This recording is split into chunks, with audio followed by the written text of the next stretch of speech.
مشترک فیملی میں رہائش کا کیا حکم ہے؟ چنانچہ اگر کسی بڑے گھر میں کئی خاندان رہائش پذیر ہوں لیکن ہر ایک زوجین کے لیے الگ الگ مستقل کمرے اور سہولیات مثلا بیت الخلاء اور مطبخ مہیا ہوں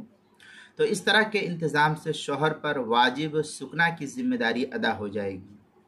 اور ایسی صورت میں بیوی کے لیے بالکل الگ مکان کے مطالبے کی اجازت شرعی اعتبار سے نہیں ہوگی۔ ہاں البتہ ایسا مشترک گھرانہ ہو کہ زوجین کے لیے خلوت کا موقع ہی نہ رہتا ہو تو عورت الگ کمرے کا مطالبہ اس صورت میں کر سکتی ہے، وہ اس کا حق ہے۔ چنانچہ فتوی ہند کے اندر ہے امراۃ ابت ان تسکن مع ذرتها او مع احمائها كأمه وغیرها فإن كان في الدار بیوت وفرغ لها بیتا۔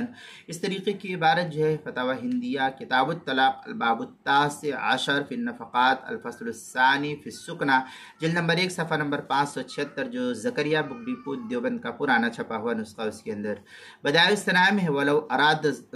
زوج ان يسكنها مع ذرتها مع او مع احمائها